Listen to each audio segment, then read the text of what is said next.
ये कहानी है शीशपुर नामक गांव की। यहाँ के लोग अपनी मेहनत और ईमानदारी के लिए मशहूर थे, लेकिन ईमानदारी हर जगह हो ऐसा नहीं होता। और इसी गांव में राजू नाम का गरीब लड़का अपनी पत्नी धनवंती के साथ रहता था। राजू दूसरों के खेतों में काम करके जैसे तैसे अपना घर चलाता था। एक दिन उसकी पत्नी धनवंती उसे रोते हुए बोली, अजी अजी, हमारे ऐसे बुरे हालात कब तक रहेंगे? आपका काम महीने में कुछ दिन तो चलता है और बाकी दिन आप खाली रहते हैं। ऐसा कब तक चलेगा जी? पूरे गांव में सिर्फ हमारा ही ऐसा घर है जहां हफ्तों हफ्तों तक चूल्हा नहीं चलता। तुम चिंता मत करो धनवंती, तुम तो जानती ही हो मैं दूसरों के खेतों में कितनी मेहनत करता हूँ, लेकिन हमारे गांव में काम बहुत कम है, इसलिए मुझे खाली रहना पड़ता है। अजी, कब तक दूसरों के खेतों में काम करते रहेंगे? दूसरों के खेतों में काम करने से हमारी मुश्किलें कम नहीं होगी। आप अपना काम क्यों नहीं करते? मैं आपसे धन दौलत नहीं मांग रही, बस इतना चाहती हूँ कि हम दोनों को पेट भर भोजन मिल सके। ठीक है धनवंती, अगर तुम चाहती हो तो मैं आज किसी और के यहाँ काम मांगने की कोशिश करता हूँ।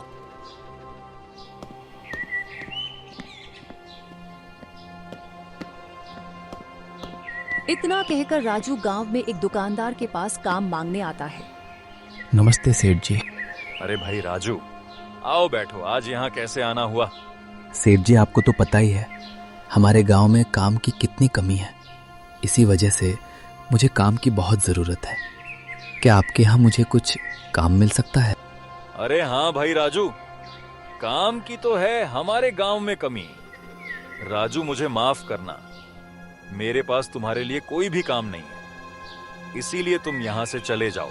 सेठ से इतनी बात सुनने के बाद राजू उदास होकर वहां से चला जाता है। राजू काफी देर तक बहुत से दुकानदारों के पास जाता है काम मांगने के लिए, पर राजू को कहीं पर भी काम नहीं मिला। और पूरे दिन घूमते फिरने के बाद राजू एक ढाबे के आगे आ जाता है। अरे ये तो वही गांव की मशहूर आदमी रंगा का ढाबा है। चलो, पूरे दिन से कुछ खाया नहीं, चलो यहीं पर कुछ खा लेते हैं। इतना सोचकर राजू उस ढाबे वाले के पास जाता है।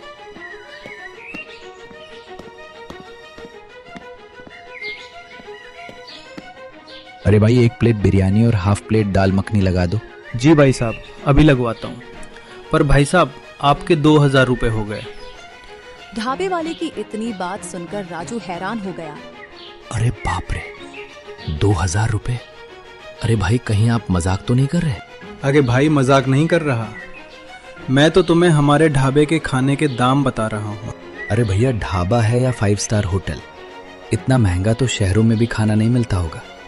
और वैसे भी बिरयानी और दाल का रेट तो ज़्यादा से ज़्यादा 100 या 200 रुपये होता है, तो फिर आपके यहाँ इतना महंगा क्यों है? अरे तुम्हारा दिमाग तो ठीक है, ये कोई ऐला गरा ढाबा नहीं है, रंगा भाई का ढाबा है। यहाँ पर बड़े बड़े लोग, मंत्री और विधायक आते हैं, और तुम इसकी बेइज्जती कर रहे हो। अरे ऐसा है तो फिर मुझे नहीं खाना तुम्हारे ढाबे का खाना, मैं यहाँ से जा रहा हूँ। अरे ऐसे कैसे चले जाओगे? इस ढाबे में कोई भी लौट कर नहीं जाता, तुम्हें तो यहाँ पर अब खाना खाना ही पड़ेगा। अरे भाई, ये कैसी जोर जबरदस्ती है? मेरी मर्जी में जहाँ चाहूँ वहाँ खाऊं, तुम कौन होते हो मुझे सलाह देने वाले? अरे रुक, अभी तेरी मर्जी, निकलता हूँ। अरे रंगा भाई, देखो ये आदमी हमारे ढाबे से ऐसे ही जा रहा है। इतनी बात सुनकर ढाबे का मालिक रंगा आ जाता है और क्रोधित होकर बोलता है, अरे क्यों रे, तू हमारे ढाबे से खाली क्यों जा रहा है? तू अगर यहाँ पर आया है तो तुझे यहाँ से कुछ खाकर ही जाना पड़ेगा, समझ गया है ना? या फिर अपनी भाषा में समझाऊं? अरे भाई, ये कैसी जबरदस्ती है? मेरे पास इतने पैसे नहीं है कि मैं तुम्हारे ढाबे का खाना खाऊं, और मैं तो यहाँ पर ये सोच कर आया था कि यहाँ पर भी और ढाबों की तरह कम पैसों में खाना मिलता होगा। अरे तो इसमें मैं क्या करूं? इसमें मेरी निकलती नहीं है, और अब बहुत हो गई बकवास, जल्दी से खाना खा। अरे भाई, मैं नहीं खाने का तुम्हारे ढाबे का खाना। अगर तुम्हारा खाना खा लिया तो मेरे घर पर काफी दिनों तक चूल्हा नहीं जलने का। राजू की इतनी बात सुनकर रंगा को गुस्सा आ जाता है और वह उसे एक जोरदार धक्का मारता है। अरे भाई, आपने मुझे धक्का क्यों दिया? आप तो मेरी बेइज्जती कर रहे हो। अरे बेइज्जती ना करूं तो क्या, तेरी आरती उतारूं मैं। रंगा ने इतनी बात कही ही थी, तभी वहां पर उसके 2 आदमी और आ जाते हैं। अरे क्या रंगा भाई, यहाँ तो अलग ही सीन चल ले रहा है। मैं तो यहाँ पर खाना खाने आया था, लेकिन यहाँ पर तो अलग ही सीन चल ले रहा है बिड़ू।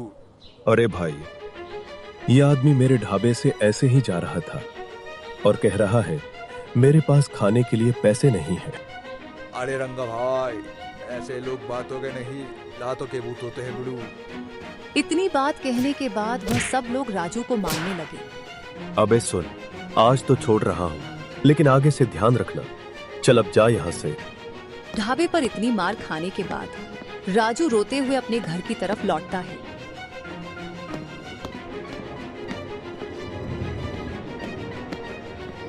और जैसे तैसे अपने आप को संभाल कर राजू रोते हुए अपने घर पहुंच गया। राजू को रोते हुए देख उसकी पत्नी धनवंती बोली, अजी आपको ये क्या हो गया है? आप रोते हुए क्यों आए हो? क्या बताऊं धनवंती, आज मैं पूरे दिन गांव में घूमा, पर किसी ने भी मुझे काम नहीं दिया। थककर जब मुझे भूख लगी तो मैं रंगा के ढाबे पर खाना खाने पहुंचे, पर वहां खाने के दाम बहुत ज्यादा थे, इसलिए मैंने वहां पर खाना खाने को मना करा, तो उन्होंने मुझे मारा। अजी आपको वहाँ पर खाना खाने की क्या जरूरत थी? सबको पता है वहाँ का मालिक तो बहुत बुरा है। मुझे क्या पता था धनवंती की वहां पर खाना इतना महंगा मिलता है। उसे ढाबे वाले ने और रंगा ने मेरी बहुत बेइज्जती करी है, और वहां पर गांव के सारे लोग मेरा तमाशा देख रहे थे। अजी हमारे गांव के तो लोग है ही ऐसे, बस दूसरों का तमाशा ही देखते हैं। अगर उनमें से कोई भी आपको पीटने से बचा लेता तो आपकी इतनी बेइज्जती नहीं होती। खैर, हम इस बात की शिकायत मुखिया जी से जरूर करेंगे। तुम ठीक कहती हो धनवंती, मैं अपने अपमान का बदला उन दोनों से जरूर दूंगा।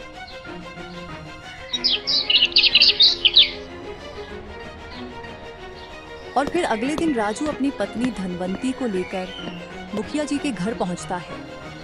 और वहां पहुंचकर राजू और धनवंती ने मुखिया जी को सारी बात बता दी। धनवंती, इसमें तो दोष तुम्हारे पति का ही है। जब उसके पास पैसे नहीं थे तो उसे ढाबे पर जाने की क्या जरूरत थी? तो इसमें तो दोष तुम्हारे पति का है। तो इसमें मैं रंगा और उसके आदमियों को दोषी नहीं बना सकता। ये क्या मुखिया जी, आप भी उन दोनों की तरफदारी कर रहे हो? जब इनके पास पैसे नहीं थे तो वो इतना महंगा खाना कैसे खा सकते थे? मुखिया जी, आप भी उन दोनों की तरफदारी कर रहे हो। मैं तरफदारी नहीं कर रहा धनवंती, जो सच है वही बता रहा हूँ। आखिर सारे गांव वालों को पता है, जो भी रंगा के होटल में जाता है उसे वहां पर खाना खाना ही पड़ता है। लेकिन इन्हें पीटने का हक उन्हें किसने दिया? ये तो गलत बात है ना मुखिया जी। हाँ, यह तो गलत बात है धनवंती, लेकिन तुम चिंता मत करो, मैं इस बारे में रंगा से जरूर बात करूंगा। मुखिया से इतनी बात सुनने के बाद राजू और धनवंती अपने घर की तरफ लौटने लगे। अजी मुझे नहीं लगता मुखिया जी इस मामले में हमारी मदद कर सकते हैं। हाँ धनवंती, तुम बिल्कुल ठीक कह रही हो। मुखिया जी की बातों से साफ साफ लग रहा था कि वो हमारी मदद करना नहीं चाहते। लगता है मुखिया जी भी रंगा के साथ इस मामले में मिले हुए हैं। अजी तो हम अब क्या करेंगे? अपने अपमान का बदला उनसे कैसे लेंगे? तू चिंता मत कर धनवंती, बदला तो हम उन दोनों से लेंगे। धनवंती, हम अपने घर के बाहर एक ढाबा खोलेंगे और सिर्फ 20 रुपए में लोगों को भरपेट खाना खिलाएंगे और उस रंग के ढाबे को बर्बाद कर देंगे। अजी लेकिन हमारे पास तो राशन के लिए भी पैसे नहीं है, तो हम ढाबा कैसे खोलेंगे? इसकी दिक्कत तू मत ले धनवंती, ढाबा तो मैं खोल कर ही रहूंगा। धनवंती से इतनी बात कहने के बाद राजू गुस्से में वहां से चला जाता है। और फिर कुछ देर बाद मुखिया रंगा के ढाबे पर आ जाता है। अरे भाई रंगा, तुम अपना धंधा सही से चलाओ, तुम्हारी बड़ी शिकायत आ रही है मेरे पास। किसकी इतनी हिम्मत हो गई मुखिया, जो मेरे खिलाफ आवाज उठा रहा है? रंगा, तुमने कल राजू को पीटा था ना, तो आज राजू और उसकी पत्नी धनवंती मेरे पास तुम्हारी शिकायत लेकर आई थी। अरे मुखिया, उसके पीटने के ही काम थे, तुम तो जानते ही हो, मेरे ढाबे में जो एक बार आ जाता है वो बिना कुछ खाए वापस नहीं जाता। जो भी हो रंगा, लेकिन तुम्हें उसे पीटना नहीं चाहिए था। राजू ही नहीं, तुम पता नहीं आए दिन लोगों को पिटते ही रहते हो। वो तो मैं लोगों को समझा देता हूँ, वरना गांव वाले तुम्हारी शिकायत पुलिस थाने में कर देंगे। अरे मुखिया जी, क्या आपके होते हुए मुझे और मेरे दोस्त रंगा को कोई हाथ लगा सकता है क्या? इसी बात का ही तो डर है कि तुम दोनों ने गांव वालों को बहुत परेशान कर रखा है। अब ये बात छोड़िए मुखिया जी, आप मेरी मदद फ्री में नहीं करते। तुम्हारी मदद के बदले में मैं तुम्हें महीने के आखिर में पैसे देता हूँ और तुम्हें जब चाहे फ्री में खाना भी खिलाता हूँ। मैं तो तुम्हें सिर्फ समझा रहा हूँ रंगा, बाकी आगे तुम्हारी मर्जी। रंगा से इतनी बात कहने के बाद मुखिया वहां से चला जाता है। इस राजू की ज्यादा ही पर निकल रहे हैं, लगता है इसको ठिकाने लगाना ही पड़ेगा। और इधर राजू टहलते टहलते जंगल में आ जाता है और वहां उसकी मुलाकात एक बाबा से होती है। अरे नमस्कार बाबा जी। नमस्ते बालक, बैठो। बड़ा परेशान लग रहे हो, क्या बात हो गई? अरे क्या बताऊं बाबा जी, हमारे गांव में एक ढाबे वाला है रंगा। वो गांव में काफी महंगा खाना खिलता है लोगों को, और जो उसके ढाबे में खाना नहीं खाता उसे वो अपने आदमियों से पिटवाता है। उसने मेरे साथ भी ऐसा ही करा था बाबा जी, इसलिए मैं भी अपने घर के आगे ढाबा खोलना चाहता हूँ और सिर्फ 20 रुपए में लोगों को भरपेट खाना खिलाना चाहता हूँ और उस रंगा को सबक सिखाना चाहता हूँ। विचार तो तुम्हारे बहुत शुद्ध है बालक, मैं इसमें तुम्हारी मदद जरूर करूंगा। ये लो, इस पोटली में सोने के सिक्के हैं। तुम इसकी मदद से अपने घर के बाहर ढाबा खोलना, पर ध्यान रखना, अगर तुमने 20 रुपए से ज्यादा लोगों से लिए तो बहुत बड़ा अनर्थ होगा तुम्हारे साथ। आपका बहुत बहुत शुक्रिया बाबा, मैं वादा करता हूँ 20 रुपए से ज्यादा किसी से नहीं लूंगा। उस बाबा ने राजू की परेशानी को यूं ही हल कर दिया और ये सारी बात राजू ने घर आकर अपनी पत्नी को बताई। अरे ये तो बहुत खुशी की बात है, हमारी परेशानी तो बाबा जी ने ऐसे ही हल कर दी। हाँ धनवंती, अब तुम देखना, कल से हम अपने घर के बाहर ढाबा खोलेंगे और सिर्फ 20 रुपए में लोगों को भरपेट खाना खिलाएंगे और उस रंगा के ढाबों को बर्बाद कर देंगे। और फिर अगले दिन राजू और धनवंती ने अपने घर के आगे ढाबा खोला। उस ढाबे पर उन्होंने तरह तरह के पकवान बनाए थे। तभी राजू और धनवंती के ढाबे पर एक बुजुर्ग व्यक्ति आता है। अरे भाई, यह ढाबा कब खुल गया? कल तो मैं यहाँ से गया था तो कोई भी ढाबा नहीं था। काका, आज ही खुला है हमने ये ढाबा और आप पहले ग्राहक हो, बताइए क्या चाहिए आपको?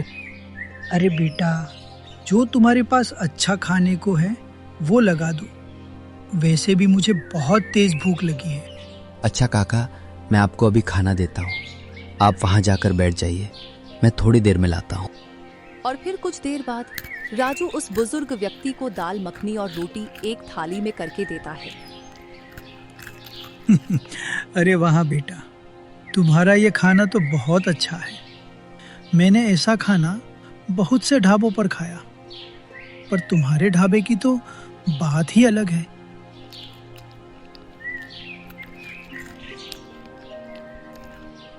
अच्छा बेटा, खाना तो तुम्हारा बहुत अच्छा था, अब इसके पैसे कितने हो गए ये बता दो मुझे।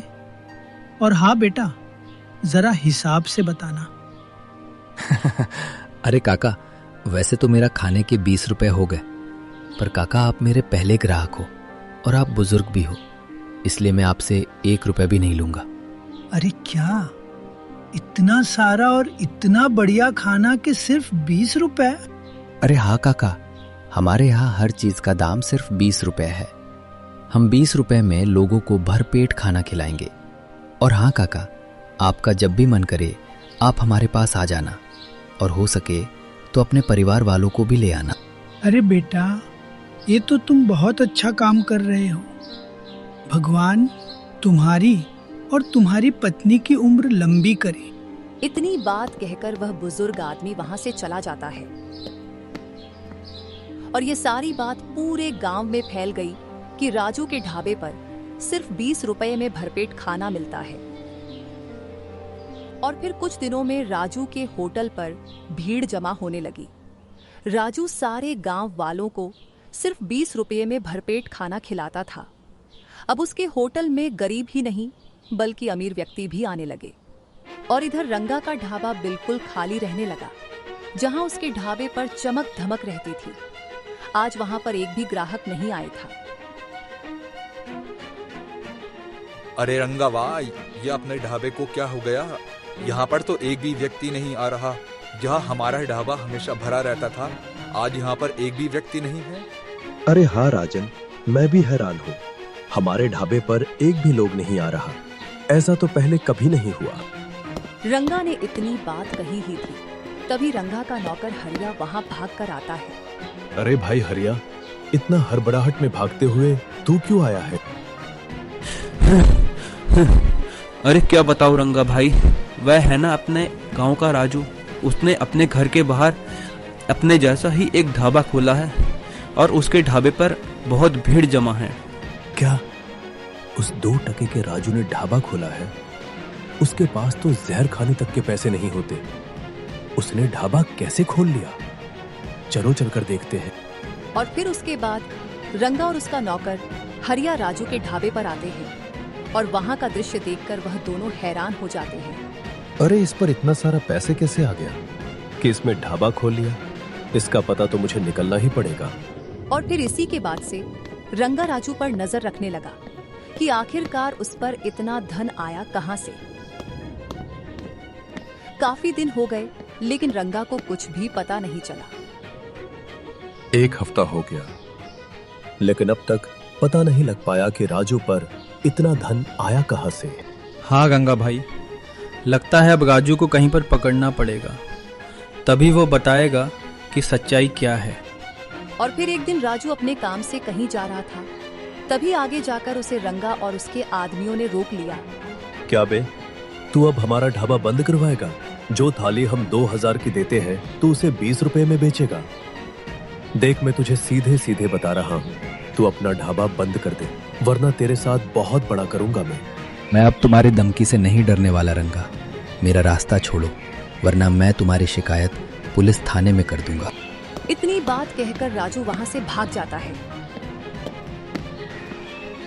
अरे रंगा भाई, इस तरह से तो ये हमें कुछ भी नहीं बताने का, हमें कुछ और ही करना पड़ेगा। हाँ हरिया, तू बिल्कुल सही कह रहा है। ये राजू तो हमें ऐसे कुछ नहीं बताने का। ऐसा करेंगे, कल हम मुखिया के पास जाकर इस मामले में बात करेंगे। इतना कहकर रंगा और हरिया वहां से चले जाते हैं।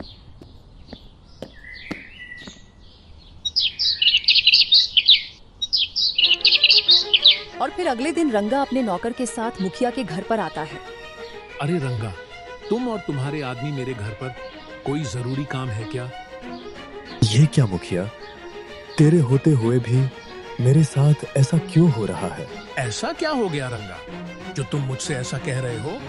मैं तुम्हें पैसे ऐसे ही नहीं देता मुखिया। मैं अगर तुम्हें पैसे देता हूँ तो बदले में तुम्हें मेरी मदद करनी पड़ेगी। राजू के ढाबे की वजह से मेरे ढाबे पर एक भी ग्राहक नहीं आ रहा, इसलिए मुखिया तुम्हें उस राजू के ढाबे को बंद करना पड़ेगा कैसे भी करके। लेकिन मैं कैसे करूंगा रंगा? मैं गांव में किसी के भी काम को बंद नहीं करवा सकता, इसलिए मैं तुम्हारी इस मामले में कोई मदद नहीं कर पाऊंगा रंगा। ऐसे कैसे नहीं करने का मुखिया, तुझे मेरी मदद करनी ही पड़ेगी, वरना वो सारा पैसा वापस कर दो मैं तुझे दिया है। और अगर पैसे नहीं देगा तो तेरे साथ भी बहुत बड़ा करूंगा मैं। रंगा, यह किस तरह से बात कर रहे हो तुम मुझसे? तुमने मुझे पैसे दिए तो बदले मैंने भी तुम्हारी कितनी मदद करी है। तुम्हारे आए दिन के पंगे मैंने ही सुलझाए हैं। अच्छा तो फिर तू मेरी मदद नहीं करने का मुखिया? अच्छा तो फिर ठीक है, लेकिन अब सुन कान खोलकर, तेरे पर कल तक का समय है। कल याद, तू मुझे मेरे सारे पैसे दे, वरना राजू का ढाबा बंद करवा दे। ढाबा तो मैं उसका बंद नहीं करवा सकता रंगा, लेकिन मैं तुम्हारे पैसे कल जरूर दे दूंगा। अच्छा तो फिर ठीक है, लेकिन कल याद रखना। लगता है अब राजू को सबक सिखाना पड़ेगा। आज शाम को मैं अपने आदमियों के साथ राजू को सबक सिखाने उसके घर जाऊंगा। इतना कहकर रंगा और हरिया वहां से चले जाते हैं। और फिर शाम को रंगा अपने आदमियों के साथ राजू के घर पर डंडे लेकर जाता है। और फिर कुछ देर बाद रंगा अपने आदमियों के साथ राजू के घर पर पहुंच जाता है। ओ राजू, उस दिन तो तू भाग गया था, लेकिन आज तो बचकर नहीं जा पाएगा। मैं तुझे अब आखिरी मौका देता हूँ, या तो तू अपना ढाबा बंद कर दे, वरना आज तेरी खैर नहीं। अरे ये क्या कह रहे हो तुम? मैं ऐसा नहीं कर सकता। तुम गांव वालों को इतना महंगा खाना खिलाते हो और मैं तुम्हारे से बहुत कम दाम में, तो मैं अपना ढाबा बंद क्यों करूं? अच्छा, इसका मतलब तू अपना ढाबा नहीं बंद करने का? तो फिर तैयार हो जा। रंगा ने इतनी बात कही ही थी, तभी वहां पर पुलिस की गाड़ी आ जाती है। रंगा, तुम्हें गांव वालों को डराने और जबरदस्ती गांव वालों को महंगा खाना खिलाने के जुर्म में गिरफ्तार किया जाता है। पुलिस, लेकिन तुम यहाँ कैसे आए? तुम्हें किसने बुलाया यहाँ पर? पुलिस को मैंने यहाँ पर बुलाया रंगा। अरे ये किसकी आवाज है? तभी पीछे से वहां पर मुखिया आ जाता है। हाँ, मैंने बुलाया पुलिस को यहाँ पर। रंगा, तुम्हारे काले कारनामे गांव में अब बहुत ज्यादा हो गए हैं, इसलिए तुम्हारा अब जेल जाने का समय आ गया है। यह तूने अच्छा नहीं कर मुखिया, तुझे मैं छोड़ूंगा नहीं। अब जो भी किया हो, अब यह सब जेल में जाकर सोचना। इंस्पेक्टर साहब, ले जाइए इसको। और इसके बाद पुलिस रंगा को जेल ले जाती है।